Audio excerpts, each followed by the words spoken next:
नमस्कार, आपण पाहत आहात पुणे लाईव्ह न्यूज. पाहुयात आज दिवसभरातील ठळक घडामोडी.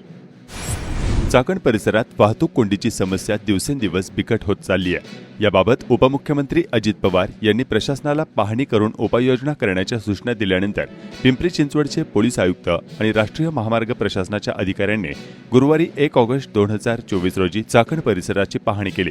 त्यानंतर तत्काळ चाकण MIDCमध्ये सर्व वरिष्ठ अधिकारी आणि खेडचे आमदार यांची बैठक झाली. त्यानंतर सायंकाळी या भागात मोठ्या प्रमाणावर अतिक्रमणांवर कारवाई सुरू करण्यात आली आहे. चाकणकरांची वाहतूक कोंडीतून मुक्तता करण्यासाठी आवश्यक उपाययोजनांची अंमलबजावणी करण्याच्या दृष्टीनं पुण्याच्या जिल्हाधिकारी आणि पिंपरी चिंचवडच्या पोलीस आयुक्तांनी स्वतः या परिसराची पाहणी करावी आणि तातडीने योग्य उपाययोजना कराव्यात, असे निर्देश उपमुख्यमंत्री अजित पवार यांनी काल बुधवारी दिनांक 31 जुलै रोजी मंत्रालयात आयोजित एका बैठकीत दिले. त्यानंतर गुरुवारी पिंपरी चिंचवड पोलीस आयुक्तालयाचे पोलीस आयुक्त विनयकुमार चौबे यांच्यासह महामार्ग प्रशासन, RTO, PMRDA, महापालिका प्रशासन, महसूल विभागाचे अधिकारी यांनी चाकणमधील वाहतूक कोंडीची ठिकाणे, वाहतूक कोंडीची कारणे व उपाययोजना यांची फिरून माहिती घेतली. त्यानंतर MIDCमधील एका कंपनीत सर्व अधिकाऱ्यांची आमदार दिलीप मोहिते यांच्या उपस्थितीत बैठक झाली. त्यानंतर सायंकाळी चाकणमध्ये माणिक चौक ते मुटकेवाडी चौक दरम्यान रस्त्याच्या लगत असलेल्या अतिक्रमणांवर प्रचंड पोलीस बंदोबस्तात कारवाई सुरू करण्यात आली. सदरची कारवाई पुढील आठवडाभर चाकणमधील राष्ट्रीय महामार्गाच्या लगतच्या भागात करण्यात येणार असल्याचं प्रशासनाकडून सांगण्यात आलं आहे. दरम्यान MIDCतील बैठकीनंतर पोलीस आयुक्त चौबे आणि खेडचे आमदार दिलीप मोहिते यांनी पुणे लाईव्ह सोबत बोलताना काय सांगितलंय पाहूया. आम्ही राजकीय जीवनामध्ये काम करणारे म्हणजे एखाद्या बाबतीमध्ये जर आम्ही ॲक्शन घ्या म्हटलं तर त्याच्या उलट्या सुद्धा प्रतिक्रिया होऊ शकतात. पण आता जेव्हा लोकांना अडचण निर्माण झाली आणि लोकांनीच ठरवलं आहे की बेकायदेशीर वाहतूक, अतिक्रमणं ही काढली पाहिजे, त्याच्याशिवाय चाकणकर नागरिकांचं हे स्वास्थ्य नीट राहू शकत नाही किंवा त्यांचा प्रश्न सुटू शकत नाही. अशा वेळेला काल मी राज्याच्या उपमुख्यमंत्र्यांकडे बैठक घेतली. राज्याचे सगळे महत्त्वाचे अधिकारी त्या ठिकाणी मिटिंग करता बोलवले. मग MIDC असेल, PMRD असेल, कलेक्टर असतील, नॅशनल हायवे असतील, या सगळ्यांची एकत्रित बैठक काल घातली आणि त्याच्यामध्ये उपमुख्यमंत्र्यांनी सूचना दिल्या. नॅशनल हायवेनीसुद्धा या सगळ्या रुंदीकरणाकरता 10,50,00,000 रुपयाची तरतूद केलेली आहे. त्यांचं असं म्हणणं आहे की आम्हाला हे ॲक्रोचमेंट काढून दिली जात नाही. पोलिसांनी जर आम्हाला मदत केली तर आम्ही हे सगळं करायला तयार आहोत. त्यामुळे काल अजित पवारांनी सूचना दिल्या कमिशनरला की तुम्ही हे सगळं बघा आणि त्यात काय मदत करता येते. त्याप्रमाणे आज सकाळपासून ते आले, त्यांनी हे सगळे पॉईंट बघितले आणि त्या ठिकाणी आता काय उपाययोजना करायची त्या संदर्भातच ॲक्शन प्लॅन त्यांनी तयार केलेला आहे. तर ह्या सगळ्या विषयामध्ये तर तुम्ही एका बाजूला जर म्हणणार असाल की हे अतिक्रमणं काढवा, बेकायदेशीर रिक्षा हटवा, तर दुसऱ्या बाजूला आम्हाला तसे फोन आले अनेक रिक्षा चालकांचे, आमचं त्याच्यावरच पोटे आहे. पण त्यांच्या ज्या रिक्षा आहेत त्याचं पासिंगच नाही, काही रिक्षा इथल्या नाहीच आहे. मग इथल्या लोकांचा विरोध आहे की जे बाहेरचे आहेत त्यांचं पोट भरलं पाहिजे हे मान्य आहे, पण ते अशा पद्धतीने नको. आणि म्हणून अशा बऱ्याच रिक्षा आहेत. जवळजवळ त्या 2 दिवसामध्ये 150 रिक्षा अशा जप्त केल्या सरकारने की ज्यांना पासिंग नाही, परवाने नाही, अशा प्रकारच्या अनेक अशा अनेक बस आहेत, बेकायदेशीर वाहन आहेत की त्याला पासिंगच नाही त्यांचं. त्या संदर्भामध्ये सुद्धा ते आता कारवाई करणार आहे. दुसरी गोष्ट थांबा आहे. आता रोज सोशल मीडियाकडे येतं की सोशल मीडियाच्या माध्यमातून लोक मांडतात किंवा आंबेडकर चौकात त्या ठिकाणी बस थांबाय, त्याच्यासमोर रिक्षावाले थांबले, त्याच्या पुढं परत बस थांबली, त्यामुळे रस्ता ब्लॉक होतो आहे. तरीसुद्धा तिथले रिक्षावाले काय ऐकायची भूमिकेत नाही. तर त्यांना दंड केला, सगळ्या गोष्टी केल्या. शेवटी आता RTOसुद्धा जे बैठकीला होते. अशा ज्या रिक्षा आहेत त्यांना शिक्षा म्हणून 2 महिने 3 महिने त्यांची परमिट हे करायची, थांबवायची, डिस्कनेक्ट करायची आणि एकदा 2दा 3दा झाले जर ऐकलं नाही तर कायमस्वरूपी त्यांचा परवाना रद्द करायचा. अशा प्रकारच्या काही भूमिका या ठिकाणी घेतल्या. तर हे सगळं करत असताना काही लोकांना याचा त्राससुद्धा 100% होणार आहे. परंतु बरेच प्रश्न त्या निमित्तानं सुटणार आहेत. शेवटी आज लोकांचा विचार करून काही गोष्टी कराव्या. 10 लोकांना त्रास होईल, पण हजारो लोक जर त्या ठिकाणी त्यांचे प्रश्न सुटणार असतील तर सरकारला काही भूमिका घ्यावी लागते.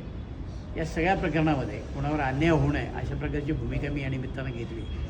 मग पथारीवाले असतील, जे छोटे मोठे व्यावसायिक असतील, आणखीन काय असतील, रिक्षावाले असतील, समोरील भूमिका घ्यावी अशा प्रकारची भूमिका मी या ठिकाणी येऊन आता माझी मांडलेली आहे. शेवटी लोकांच्या पोटापाण्याचा प्रश्न आहे, रोजीरोटीचा प्रश्न आहे, त्यालाही कुठं अडथळा निर्माण होणार नाही याची काळजी घ्यावी लागेल.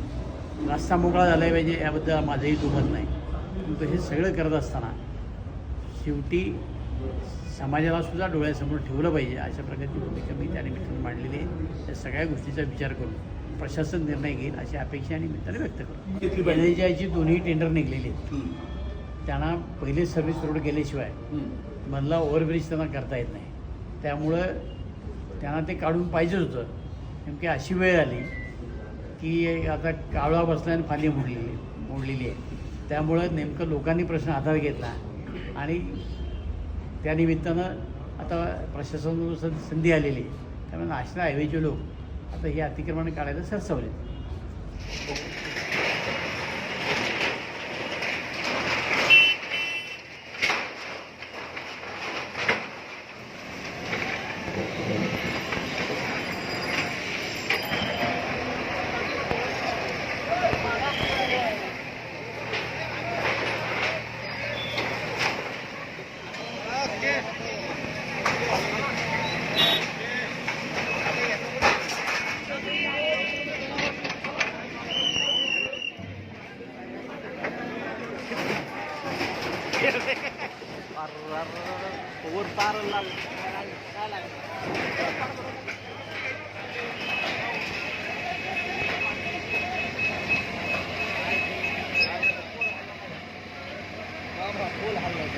हल्ला लाईन बंद केलेली आहे.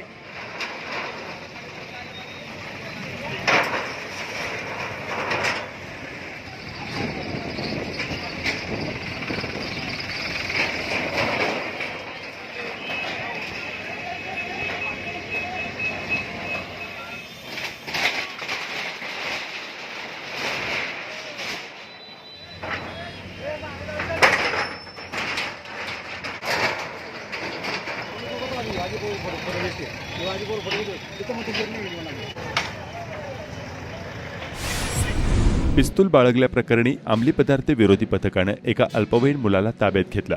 ही कारवाई रात्री 8:30 वाजता आळंदी चाकण रोडवर कुरुळी या ठिकाणी करण्यात आली. पोलीस अंमलदार रणधीर माने यांनी चाकण पोलीस ठाण्यात फिर्याद दिली आहे.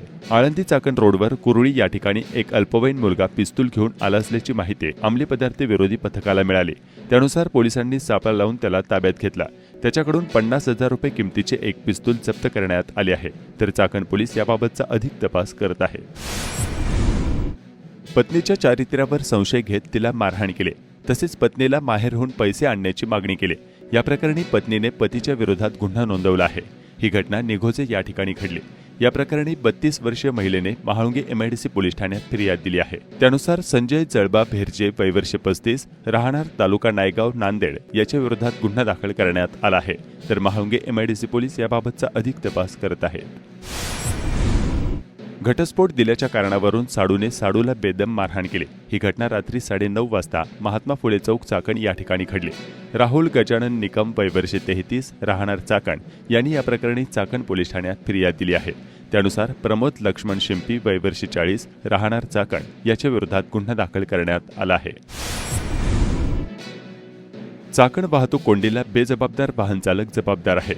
मात्र जेव्हा व्यवस्थाच नियम मोडते तेव्हा नेमके कोणाला जबाबदार धरायचे असा प्रश्न या निमित्तानं उपस्थित होतोय. असाच एक प्रकार खालुंब्रे चौकात उघडकीस आलाय.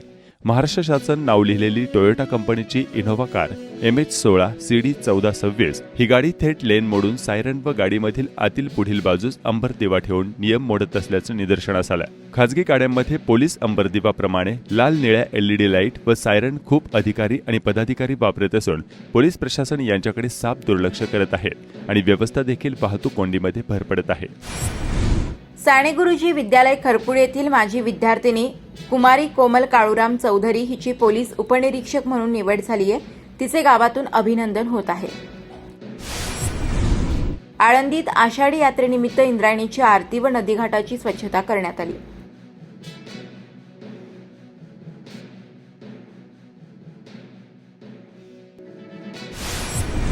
चाकण तालुका खेड येथे पंढरपूरवरून आलेले श्री संत संताजी महाराज पालखी सोहळ्याचे गुरुवारी आगमन झाले. यावेळी समाजबांधव खूप मोठ्या संख्येने उपस्थित होते. उद्या श्री क्षेत्र सुदुंबरे येथे पालखी मार्गस्थ होणार आहे. खेड तालुक्यात कुरुळी मुरे वस्ती येथे जिल्हा परिषद प्राथमिक शाळेच्या पालक सभेत शाळा व्यवस्थापन समितीची निवड करण्यात आली.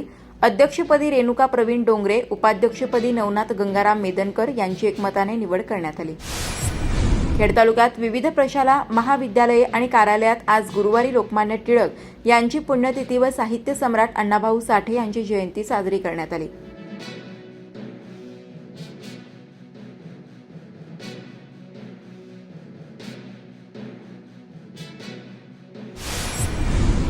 श्री भानोबा विद्यालय कोयाळी प्रशालेमध्ये आळंदीतील वारकरी संप्रदायातील प्रवेश घेतलेल्या 95 विद्यार्थ्यांना वह्यांचे वाटप करण्यात आले. गुरुवारी 1 ऑगस्ट 2024 रोजी सकाळपासून खेड तालुक्यात पुन्हा दमदार पावसाला सुरुवात झाली आहे. महामार्गावर अनेक ठिकाणी पाणी साचल्याने वाहतुकीवर विपरीत परिणाम झाला होता. महसूल पंधरवडा दिनाचा शुभारंभ मुख्यमंत्री माझी लाडकी बहीण योजना जनजागृती करण्यासाठी राज्य शासनाने महिला व बालकल्याण विभागावर जबाबदारी टाकली आहे. राजगुरुनगर येथे या कार्यक्रमासाठी संपूर्ण तालुक्यातील अंगणवाडी कार्यकर्त्यांना हजर राहण्याचे आदेश देण्यात आले होते. अंगणवाडी महिला कार्यकर्त्या एसटीने सकाळी 10-11 वाजता कार्यक्रमस्थळी हजर झाल्या. राजगुरुनगरहून चाकणकडे जाणाऱ्या अंगणवाडी सेविकांच्या रिक्षाला भीषण अपघात झाला. सदरचा अपघात चाकणमध्ये गुरुवारी 1 ऑगस्ट रोजी दुपारी 2:30 वाजण्याच्या सुमारास घडला. यामध्ये प्रवास करणाऱ्या 5 महिला अंगणवाडी कार्यकर्ती गंभीर जखमी झाल्या. जखमींना 2 खासगी हॉस्पिटलमध्ये दाखल करण्यात आले. या अपघाताची माहिती समजताच आमदार दिलीप मोहिते, तहसीलदार ज्योती देवरे यांनी उपचार घेत असलेल्या ठिकाणी भेट देऊन जखमींची विचारपूस केली. जखमी झालेल्यात खराबवाडी, मेदनकरवाडी आणि म्हाळुंगे येथील महिलांचा समावेश आहे. महसूल पंधरवडा सप्ताहाचा शुभारंभ राजगुरुनगर येथे चंद्रमा गार्डन मंगल कार्यालयात आमदार दिलीप मोहिते पाटील यांच्या प्रमुख उपस्थितीत करण्यात आला. तहसीलदार ज्योती देवरे यांनी खेड तालुक्यात 1 ते 15 ऑगस्ट दरम्यान दररोज विविध शासकीय उपक्रमांसह शासकीय योजना जनजागृती, उत्कृष्ट कामगिरी करणाऱ्या विविध शासकीय विभागातील कर्मचारी, अधिकारी सत्कार आदी भरगच्च कार्यक्रमाचे आयोजन केले आहे. यावेळी लोकप्रतिनिधी आणि अधिकारी काय म्हणाले पाहूयात. आमदार म्हणून आम्ही सगळे सारखे असतो, पण ज्यावेळेला एक विशेष आहे की नागरिक चहा सुद्धा कधी पितो नाही. आज ते मुख्यमंत्री युवा कार्य प्रशिक्षण, मुख्यमंत्री तीर्थदर्शन योजना, या योजनेमध्ये जे ज्येष्ठ नागरिक महसूल पंधरवडा दिनाच्या औचित्य साधत तालुका पातळीवर ई महासेवा केंद्रचालक महिला युवतींनी एकत्र येऊन या लाडकी बहीण योजनेची माहिती देत विविध गीतांचे सादरीकरण केले. यावेळी झालेल्या विविध उपक्रमांवर थोडक्यात नजर टाकली.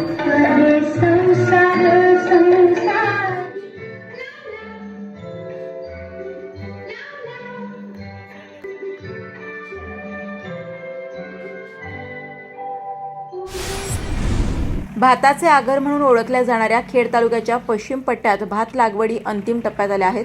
दमदार पावसामुळे बळीराजा सुखावलाय. भात खाचऱ्यांमध्ये पाणी साचले असल्याने लागवड झालेली भातरोपे तरारली आहेत. खेड तालुक्याच्या पश्चिम पट्ट्यात वाडा, तिफनवाडी, वाळद, आव्हाट, खरोशी, धुवोली, मंदोशी, टोकावडे, भोरगिरी यासह सर्वच भागात खरीप हंगामात जवळपास सर्वच ठिकाणी भात लागवड केली जाते. या पट्ट्यात 3,300 हेक्टरवर भाताची लागवड होते. चालू वर्षी सुरुवातीला वरुणराजाने चांगली हजेरी लावल्याने शेतकऱ्यांनी वेळेवर भातरोपे तयार करण्यासाठी साळीची पेरणी केली. भातरोपे तयार झाल्यावर पावसाने ओढ दिल्याने भात लागवडी रखडल्या. मात्र त्यानंतर कमी अधिक पडणाऱ्या पावसाने भात लागवडींना वेग आला. त्यातच गेल्या 15 दिवसांपासून दमदार व संततधार पाऊस सुरू असल्याने भात लागवडी अंतिम टप्प्यात आल्या आहेत. नमस्कार, आपण पाहत आहात पुणे लाईव्ह न्यूज.